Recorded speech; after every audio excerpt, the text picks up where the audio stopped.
नमस्कार। तर आज रेयांशच्या डॅडींची फरमाईश आहे आंब्याचा रस। सो आज आम्ही बनवतोय आंब्याचा रस।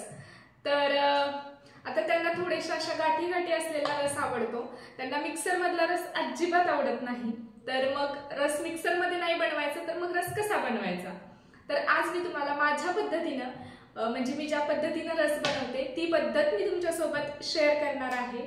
तर यापूर्वी आम्ही माईलेकांनी मसाला पापड बनवला होता आणि त्याला तुम्ही सर्वांनी खूप छान प्रतिसाद दिला आणि असंच तुमचं प्रेम आणि आशीर्वाद सदैव पाठीशी असू द्या।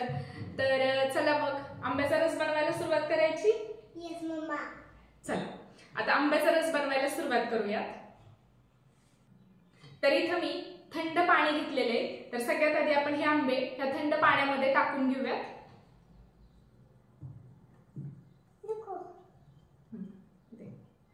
तर आंबे असे पाण्यात टाकून ठेवले की मग त्यामध्ये जी चीक असतो आणि त्याची धूळ असते ती निघून जाते। तर हे 10 ते 15 मिनिटं हे असंच आपण यामध्ये ठेवूयात। तर आमरस बनवायला ना एक वेगळीच मजा येते। आमरस बनवायचं म्हटलं की आम्ही सगळी भावंड अशी कडेने बसायचो आणि कुईवर छान असा ताव मारायचो। तर आता आमरस बनवत बनवत आपण गप्पा मारूयात। तर आता हा आमरस बनवताना तो काळा पडू नये म्हणून इथे मी काही टिप्स सांगणार आहे, तर त्यासाठी हा व्हिडिओ अगदी शेवटपर्यंत बघत राहा। तर रेयांश खेळायला गेलेला आहे, तोपर्यंत आपण हे आंबे पटकन पिळून घेऊयात। तर काय करायचं, 10 ते 15 मिनिटं झालेली आहेत।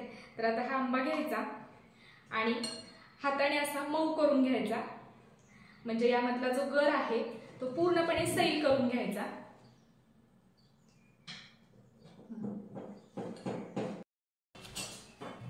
तर हा आंबा कोळीपर्यंत असा पूर्णपणे हलका झाला पाहिजे, असं एकदम त्यातला गर जो आहे तो असा सैल करून घ्यायचा।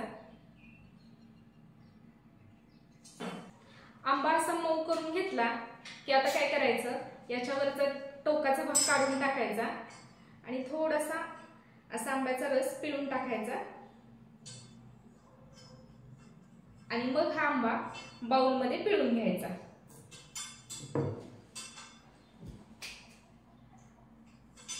तर शक्य तितका सालीचा गर पूर्णपणे काढून घ्यायचा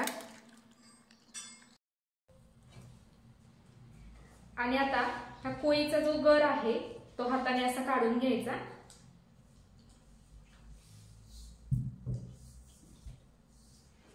तर आता याप्रमाणेच आपण सगळे आंबे पिळून घेऊयात।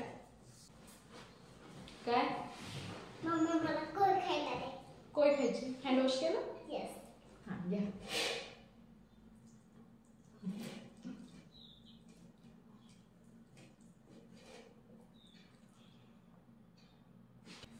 तर इथे मी सगळे आंबे पिळून घेतलेले आहेत, तोपर्यंत रेयांशने कोळीवर छान ताव मारलेला आहे।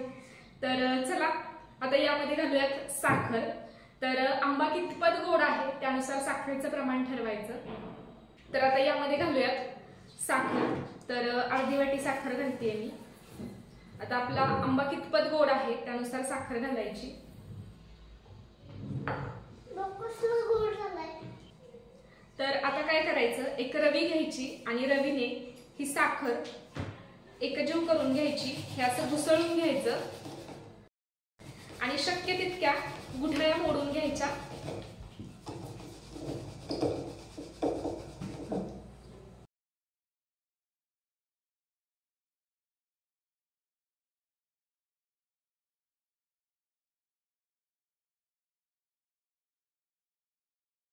तर आंब्याच्या रसामध्ये दूध अजिबात घालायचं नाही। दूध घातलं तर रस काळा पडतो, त्यामुळे आंब्याच्या रसामध्ये दूध अजिबात घालायचं नाही।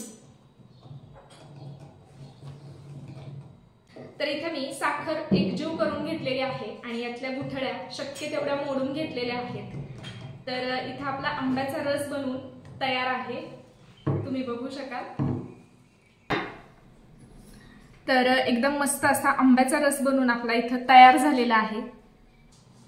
तर आज इथं मी माझ्या पद्धतीने म्हणजे मी ज्या पद्धतीने रस बनवते ती पद्धत तुमच्या सोबत शेअर केली।